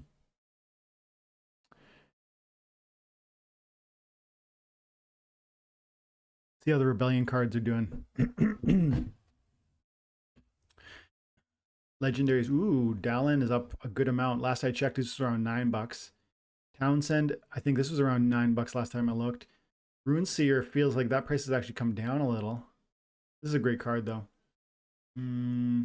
Nalara. This one has gone up. I feel like this was 7. I think people are a bit sleeping on this card. Like with that Silence and the Void, I'd love to get more copies of this. I don't have a max copy. I would like it. Yeah, that's kind of a crazy magic tank right there. Dark Dead Blast is a very strong card, and I have a max copy of it. I think I paid around 15 to 17 per BCX, and we're in the $21 range now. These gold foils, just off the, they're not, like I can't, $200. I can't imagine, even though this would be great to have, and it might be more expensive in the future. I don't think I just cannot justify how I would do that. As I look at Chaos Legion legendaries, and they're at $50, and they're, to me, oh, that is such a crazy opportunity. Yeah, some of these cards are a little pricey. Yeah, they're cool though. They're cool, and the thing about one of the other utilities that you have with Rebellion that you won't always have is the airdrop possibility. So you get to hold the card, play with the card, and enjoy airdrop earning because they sit in a wagon at the same time. Did you do any wagons? Yeah, I actually bought a couple of them. I didn't really have any of the cards, so I had to go out and buy some. Yep. And then I have like 5 packs, I think. Yeah, 5 packs. So I'm only getting like $8.55 an hour right now.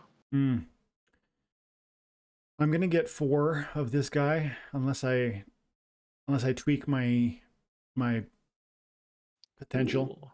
Holy cow, you get a bunch. Yeah, 131,000 an hour. And that's been since almost day one. I like maybe late into day one. So last I calculated, it was going to be like 4.6 rages. So if I got 5, I'll consider that a real victory. And you could even hold another 1,500 packs to get even more. 1,500 packs, dude. I would love to do that. Which is what, 100? But I think you would literally double your hourly. But you know what though? If I had 1,500 packs, I would open them because the cards themselves, well, at least the cards have really been holding value in that price range. Let's go to Splinter cards. That's also what, 4.5K right now or something? 5K, some absurd number. Tools, pack value. It's been, and also that's for all the future conflicts as well, right? That's right. Like look at this. So the pack price, the card value is still in excess of the pack value, and as you get more and more discounts, because if you were to buy 1,500 packs, like I think you said, you're going to be able to get discounts on that, and then you're going to be even better in terms of a return. So I say, as much as that would be interesting from a buy those packs and slap them in those, I think it would make more financial sense if you had that kind of money to go ahead and open those packs and then flip a few of them to put some cash back in your wallet, and then merge the ones you want, keep them, play with them, and also put those cards into some additional battle wagons, mage wagons. Because remember, the mage wagons are only $2 each if you buy it with vouchers. So this is continuing to stay really juicy and lucrative. Like people keep doing this. Like this keeps bobbing down to 4-ish, like 410, 4, which means people are buying packs in order to triage this. Like they're buying packs to open packs to sell them to try and bring down, to realize that profit. That's a 10% profit right there. But Mm-hmm. what's also happening is there's a desire and a demand for the rebellion cards, so they're being bought up. And so we can't bring enough to market because we aren't like, no one's buying hundreds of thousands of rebellion packs to do this. They're buying 100 rebellion packs or maybe 1,000. And it's going to take like, we need a lot more rebellion packs to sell for saturation to happen. And that's when you'll start to see a decline in the estimated pack value. And that's, I don't know, I'm not sure we're going to get there because these cards are great and we just haven't seen many of them be sold. Mm-hmm. What did we do? We can see like how many have sold. So 8 million packs remaining, but tons of those are going to get burned. Tons of them, most of them are going to get burned. Last I heard, we were selling about 10,000 packs a day or something, which is not a big deal. And then when I looked the other day at Peak Monster to see what the big holders are having, like, is there somebody sitting on 20,000 rebellion packs? And there isn't. Which means that there are no dashboard top holders. There's no real whales that are just like sitting on crazy rebellion packs. Did I hit it? Rebellion packs. You look at this. SPS Dow's got 137,000. Those are ones that have been burned, right? Null. Or sent to the DAO. Oh, null is burned. Null means burned. So there's 1.2 million that have been burned. The SPS DAO, these are 137,000 packs that are actually ours collectively. They've been put into the DAO because some amount get burned every day and some amount get dropped in the DAO every day if they don't get sold. And so if we sell, I forget how much, if we sell like 100,000 a day, something like that, then none will get burned. But if we don't and we just haven't been doing that, then some are getting burned every day and some are getting dropped in the DAO every day. And as a side note, because of this, one of the things that they're planning on doing, or that Matt is hoping we will do, with respect to the card burning event that we were talking about earlier, is that part of the proposal for how that might operate would be maybe for the SPS DAO to bring some of these packs forward and make them a winning opportunity for those who participate in the card burning. Because the more value we can put, like the carrot we can put on the stick is going to be value. And we say to people, hey, burn cards, try and earn this value. These lottery tickets are, available. Do you want them? And that's going to create reduction in card supply. So there's a conversation to be had. I think some people will hate that because, there's always people that complain that the whales get all the benefits. And they're going to say, if we use these assets to incentivize card burning, we're actually paying whales.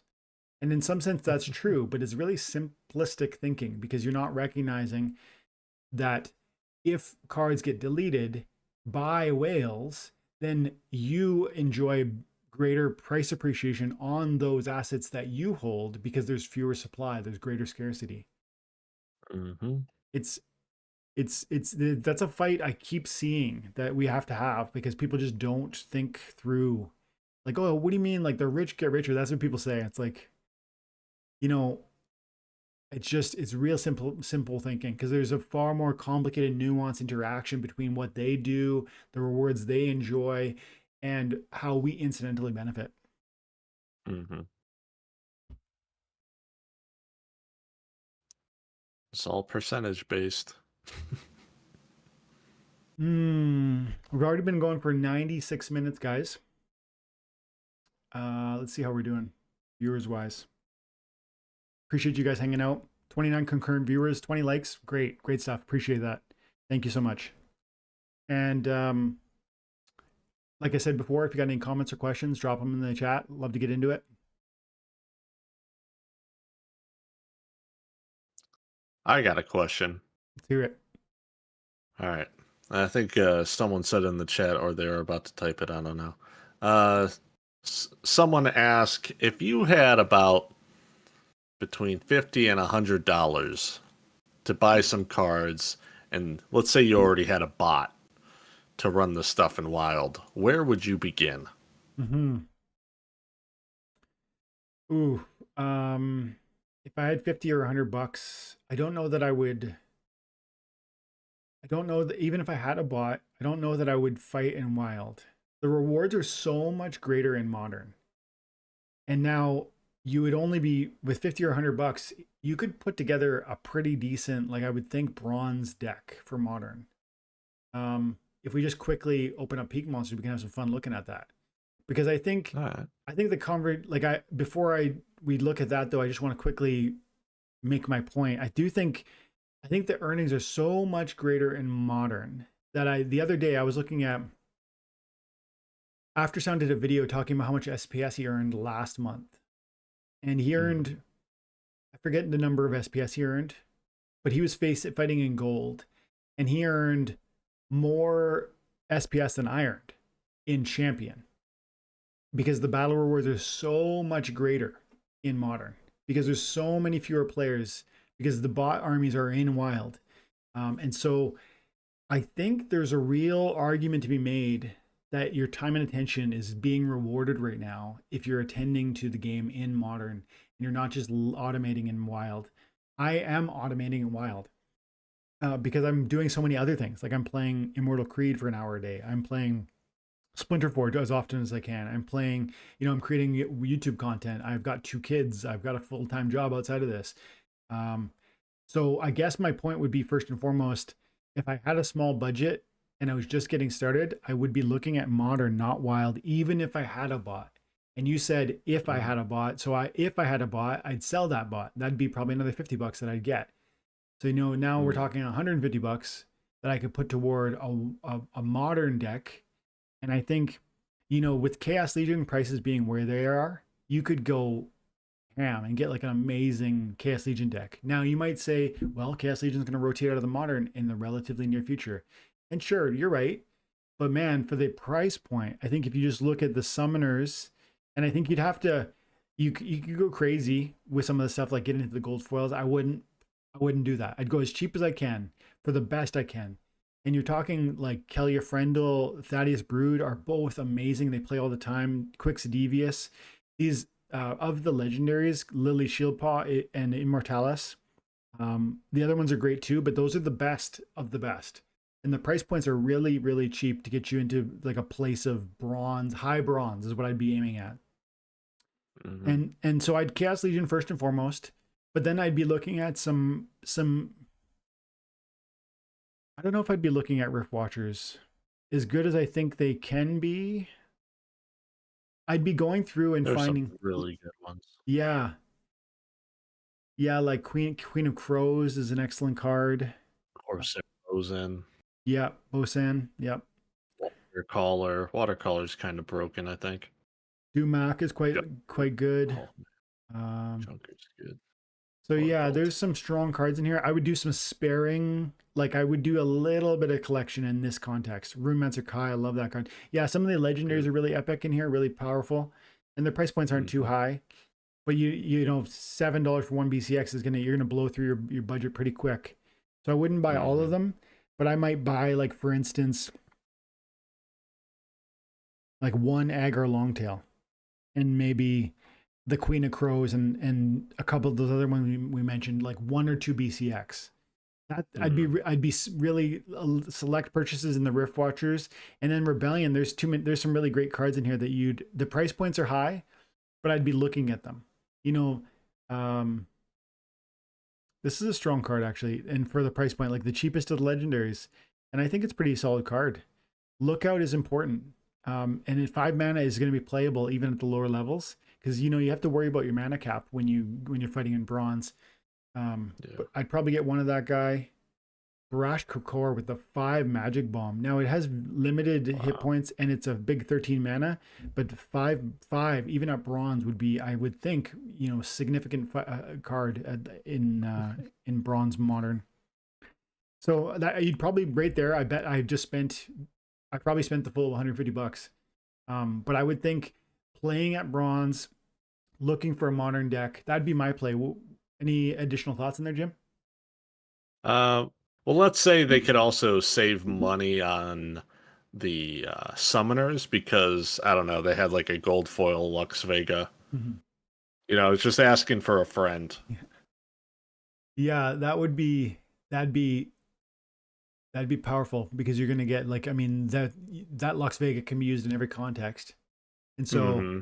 so then you maybe could skip on, because if I go back, even though the Chaos Legion summoners are not expensive, if we're looking at, let's see. Oh, and hold on. Let me ask him real quick. He also said that he could go above like 200 Mhm. if if he needs to. If you really had to. So I mean, Yeah. we're talking like $10 for these summoners, but so Yeah, probably just oh, he said don't disrespect him by looking at Kelia. Yeah. Yeah, I think that was someone in the chat who said that actually. Yeah. Thaddeus Brute is one of the best summoners actually in the game, and I can show data to support it. But it wins a Mhm. good 50% of its matches, and it plays a lot. And so I I used to hate him. he's a good one. He's better than Yeah. Kelia. Kelia plays more, but like wins less. Look at this: 314 wins and 378 with Yeah. Kelia. With Thaddeus, where is he? Dude, I really want to get Immortalis. Man, Thaddeus that guy's 209 and good. 205. So we got a winning. That's an amazing win rate for a rare card, and the price is dirt cheap actually. So I probably would still pull the trigger on that, but I would rely on my Lux quite a bit, and Hmm. that would save somewhere in the neighborhood of, you know, $50 across the summoners that I talked about buying, because you'd be Hmm. relying heavily on your Lux. And then I would use that money in the context of looking at more legendaries and epics, because I went Hmm. quite light in my first run through on, because I was wanting to get all the summoners. I would go Yeah. I would circle back, look at Rift Watcher, Rebellion, and Chaos, and I'd focus on the legendaries and spend that extra 40 or $50 on key legendaries that I thought were real game changers at bronze. And it's not necessarily going to be Mm. these bigger high mana ones, because they don't always fit in every context, but it's going to be some of these like what would be one that I'd really feel Coral Lurker's pretty good. it's amazing. Um, You know what? This is a Dark Dead Blast. I think if you wanted, this would be a high Ooh. impact card for 7 mana. The weapon train, it's a huge price, but I'd say that's worth it because of the weapon train, and you can bring in two non-attacking monsters side by side with it, and now you've got 6 damage output for probably 10 mana. Because the Dark Dead Blast at 7, you're gonna do a Chaos Agent for 1, and then you're gonna do like a, you know, some other non, like look at the non-attacking monsters. That would definitely be one of the things I would do. Um, Bakshira. so if these are the non-attacking monsters, and that was a blue card, so let's go blue neutral.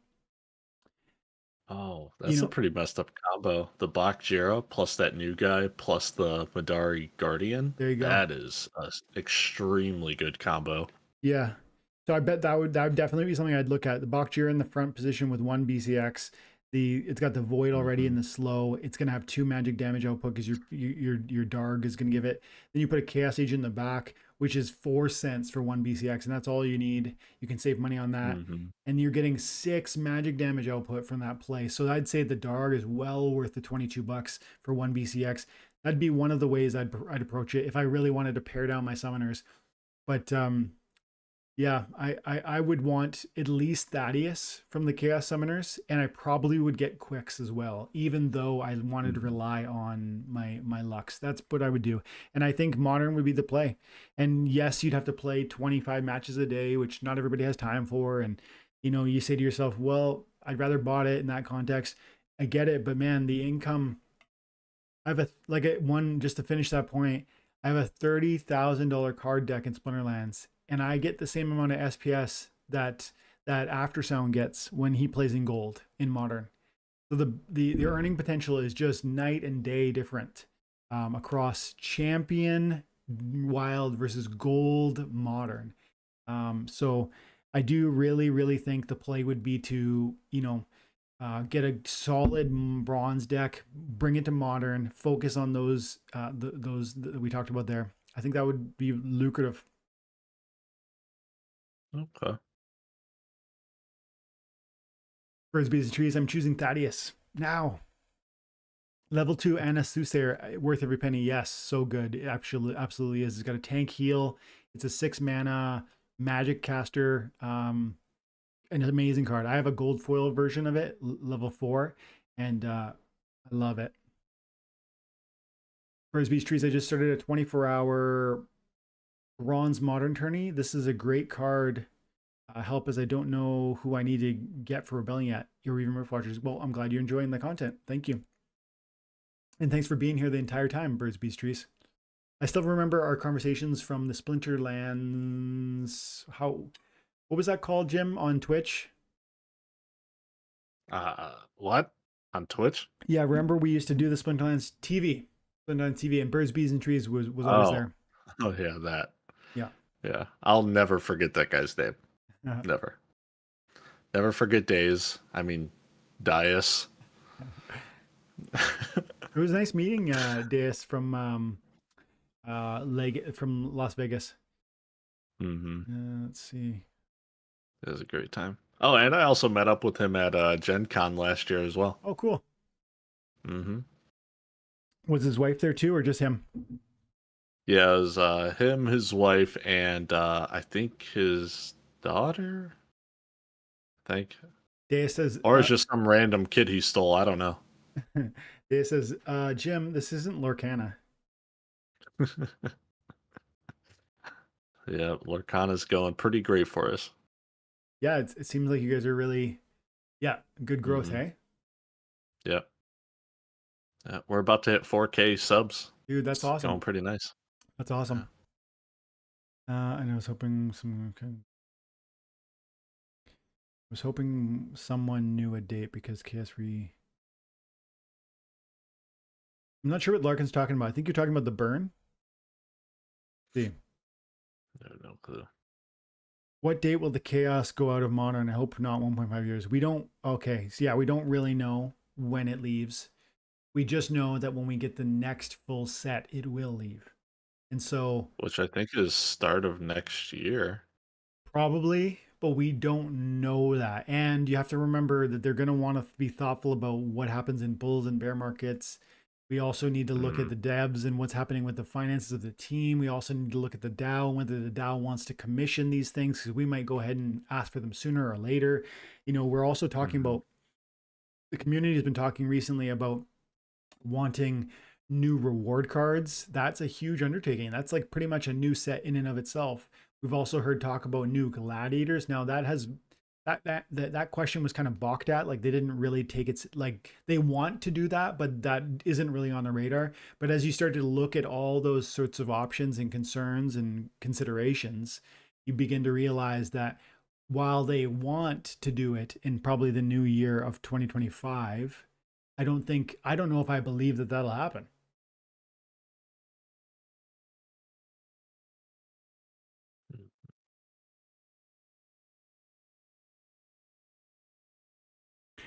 Whole family came, he said. That was not just for the authorities that are listening, that was not an abducted child. Deus, all right, cool. Deus was caring for his own kin. Okay, we got about 10 minutes left, guys. Thank you I'm not done yet, but just thanks again. You're awesome. I appreciate you guys hanging out. Like I said, it's been really cool seeing viewership pop up, hours of consumption pop up. You guys are thirsty for more Splinterlands content. 34 concurrent viewers. Appreciate you guys. Drop a like if you're enjoying the content. Let people know. And yeah, it's been really interesting to see. I think this graph shows it. Let me show the graph of my card finances. I might have them. I'm going to show you my card valuations across time within Splinterlands. Go in here, 12. No, infidel. Boom. So this is Okay, so here's my most recent. This is my card valuations across time, and this is October through January, but I have data that goes all the way back into 2023, and 26,000. This was the bottom though. It was at 50,000 like 6 months before this. October. This is October of last year. It was at 50,000, so double that, probably 6 months prior. And then this was the bottom in October of 2023. 26,000, 25,000, 28,000, 29,000, 31, 35, 33, 34. And it has begun to be this like range point here. Now, today my values have dropped from this place because I went through and I did some liquidations on my Chaos Legions. I sold like a lot of cards recently in order to get $500 or $600 worth of value to put towards Rebellion. And so today I'm at 31,300. So it's dropped in value. But it hasn't really, because what happened was I took bid buys on my Chaos assets. Well, so it's not like I lost, it's not like my cards went down. It's just that I rushed out of a Chaos position. And so I took some financial pain in that process because I really wanted time sensitive acquisition of some Rebellion cards. And long term, I like that play, especially because of the airdrops and the rages that I'm going to get. But that has a short term implication. I say all this to come back to the viewership, and it tells me that like we're kind of coming around a corner where we that started last October, and I think it's going to translate into SPS price appreciation. I think it's going to translate into card price appreciation, player growth, increase in viewership on content, more content creators. So I've seen that already. It's been lately, I've been enjoying a lot of different stuff. Single player gamer, Gathering the Magic, Bronze Dragon, even some guys that used to be here that have kind of come back in. I've seen some of that happening too. So all that really feels quite bullish to me. And I hope you guys are seeing that, because, it doesn't mean tomorrow. It doesn't mean like, that it's all happening now, but it's exciting. It's like to me, it's a pointer to what is happening in front of us and what is yet to come. And so I'm glad to be, and even Jim here and come in. We still hang out, like even when we don't do the lives, but like it's great to have you back and hanging out doing the live. Yeah, thanks for having me, man. It's good to see everyone in the chat. And I will be here until I'm no longer here, guys. And everyone will know it at that point. That's right. Dwayne's going to be telling people, Steve's going to be telling people, I'm out. Eventually. Yeah, at some dollar value for our value, for our, it's, I don't know if I would ever fully leave, but I absolutely will take significant profits at different points. Yeah. And true. If some people who are here are wondering like about what that'll be, like I'll try to be as open and forthright as I possibly can. I don't always, sometimes I make my decisions, I pull my triggers and then I come in and tell you later, but I do my best to, like, I'm trying to, with this channel, track my own journey within Splinterlands as well as blockchain based video gaming, because I think this is revolutionary. And so I think there's something to be seen and gleaned from like what I'm doing, even though you can't probably copy precisely. I think there's a path for everybody at every investment level to have some fun with a cool game and have some opportunity for earning potential. Even when you look at the SPS earnings from the rank rewards, the tournaments, the Splinter Forge double dip, it starts to get to a place where if you're thoughtful about it, navigating between modern and wild, there's so many ways to stretch what little you bring. And if you bring lots, you can still stretch that more. There's different ways to do that. And so that's the cool game within the game. And it's kept me for almost 6 years. I was looking the other day. I started this game, my journey in this with this account in particular, January 2019. So 5 years, right? Yeah. 19, 20, yeah, 5 years. 5 and a bit. And I think the game has been out, like maybe it was 6 months before that, or maybe it was 8 months before that or something, like pretty much brand new. And then simultaneously, while I'm excited as ever for Splinterlands, you know, there are other things that are happening in blockchain gaming. Golem Overlord, not everybody loves it. I'm playing it every day and I'm earning and I'm claiming and I'm selling part from time to time. I'm like up to like 80 or 90 bucks that I've taken out in part. Splinter Forge is one that again you guys have heard me talk about and recently I did a video on. It's great. You know, it's the graphics are a little, they're not the best, but again, is that the only reason that we play or not play? Like there's some stuff like this, like it gets frustrating and annoying, but this is an earning opportunity. And for people who are paying attention, you can play stuff like this with your assets from Splinterlands. That's great. Immortal Creed is another one I'm enjoying, and I've been attending to regularly, and oh look at that, I failed to enter match earlier, and I'm earning like a pack a day from playing. So whether it's Splinterlands, whether it's, you know, we talked about those other things too, like drip and zing, and you know, there's so many different things to pay attention to now. And I think there's something special happening in front of us. So whether you believe what I believe about the projects I believe or not, I hope you're paying attention to this space right now, because I think something special is actually happening. Viewership's growing, attention's growing. I think Bitcoin pumping today over 45,000. I think there's something exciting happening with crypto and with the space. So I hope you'll stick around and stay tuned. If you haven't already, like and subscribe. Jim, any last thoughts? Keep doing what makes you guys happy and enjoy the hobbies you're always doing.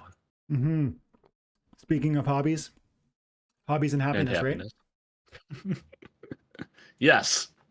Yes, it is. So Trying to come up with like a little slogan, you know, so kind of just working it out right now. yeah, hobbies and happiness. Daily content or weekly content? What is it like over there? Yeah, we post a couple things a week. Look at these two sexy beasts here, guys. Hello. You and Dan That better. duck is explosive. You and Dan better not copyright infringe me for showing the visuals here. Yeah, we're gonna copyright strike you. Yeah, guys, check it out. Check it out. They've got great conversations and they're good friends, so it's fun to watch. So go check them out. Hobbies and happiness. All right, I'm gonna leave it there.